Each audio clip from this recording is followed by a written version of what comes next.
Without doubt, success gives us a greater opportunity to fail. Success, when you're successful, if you fail at the time or at the pinnacle of your success, your fall is greater. You fall with a heavier thud, and more people are paying attention to you when you fall. In Jamaica, the brethren there have a saying, the higher the monkey climbs, the more he's exposed. It was interesting a few years ago when the Canadian actor Keanu Reeves was sued by a woman that he had never met. Sued because she said she got a baby for him and he's the father of this child. Now, at the time, he was shooting a movie and couldn't be flying back and forth to attend the court proceedings, and so he was advised to pay her off. His passport would later prove that he had not been in the country that the woman lived at the time when she said that they had this whatever 1 night, 2 night stand at some sneezy hotel. The DNA test later proved the child was not his own. And he was asked, why did you pay? And he said, the amount of harassment and aggravation it would cause me to be flying back and forth to that country to answer charges that are spurious, might as well I pay her and she would go away. She got paid, she did go away, but that stain is left on him. The higher the monkey climbs, the more he's exposed. There's a lesson you learn from being blessed, that blessedness tends to dull our sense of dependence on God. That's one. And number two, it makes some people prone to presumption. Blessedness has a downside, yes. When people are blessed, their sense of dependence on God is dulled.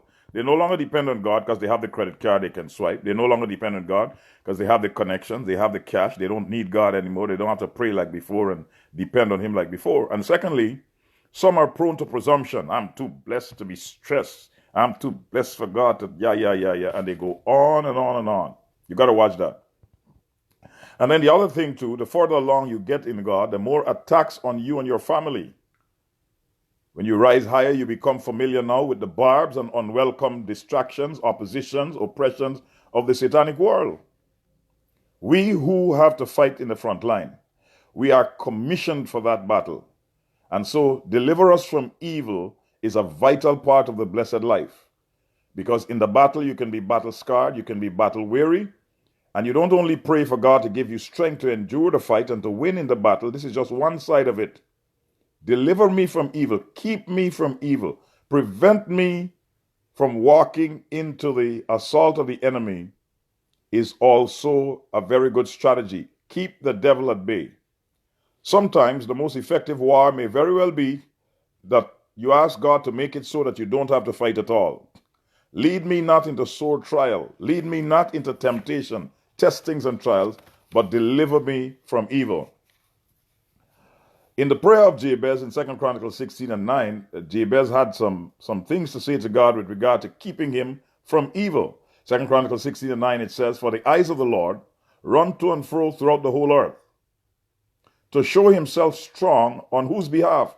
On behalf of those whose heart is loyal to him. Now notice, his eyes run to and fro the earth. He shows himself strong on the behalf of those who have a loyal heart to him. He does the giving of the strength. He does the showing himself strong, but you have to provide the loyal heart. He will provide everything else but a loyal heart. And that's the hard part. People just cannot provide a loyal heart to the God they claim they serve. Oh, that you would keep me from evil, was Jabez's prayer. Sometimes you can come in second, and sometimes you can't afford to come in second. What are you talking about? In the Roman gladiator warfare against the lions and tigers and bears, oh my, sometimes you see in the movies the gladiator has lost his sword or his spear or whatever weapon he went into there with, and here comes the lion or two, and their jaws are open and the lions are hungry. You can't afford to come in second when you're fighting a hungry lion. There are some fights you must win. There are some fights that are so critical, so crucial, so vital. Second place is not an option. And so sometimes you need to pray. I need to pray. We need to pray. Oh, that you would keep me from evil. Deliver me from evil. Sometimes the best strategy for defeating the roaring lion is to stay out of the arena. Keep me from evil. This request of Jabez was a brilliant strategy for sustaining a blessed life. Don't be too in a hurry to get in fights. Fights tend to drain energy, waste time, and then you don't see the spoils of the war. When you have people picking fights at you, picking fights at you, picking fights at you, they want you to answer them. They want you to spend time thinking about them. They want you to spend time punching back. But there is no purse. You're not winning any money. You're not winning any prize. So don't waste your time on fights that are not giving you any remuneration. And then you must understand, this is my final point. As your life transcends the ordinary, as you rise, it is imperative. It is normal, natural for you to rise. You can't remain at the same place all the time. But as your life transcends the ordinary and you begin to move in an extraordinary manner, in an extraordinary way, you are going to begin to start to encroach on new territory for God. And when you encroach on new territory for God, guess whose turf you're invading? You're invading Satan's turf. And he is not pleased with you making strides. He's going to come at you full force. This petition for supernatural help to protect us from evil, from Satan's proven ability to make us come in second. Now listen, a lot of Christians, oh, I rebuke the devil, this, that. He got the devil on the run. You just have to laugh sometimes.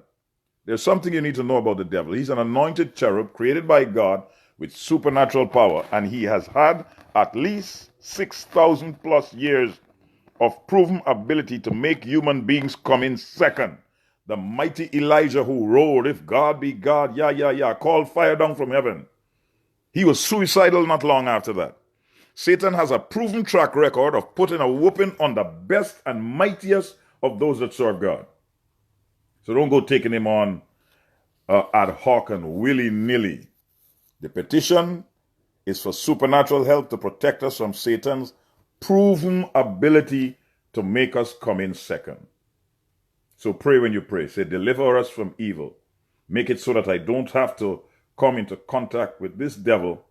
If I have to, then so be it.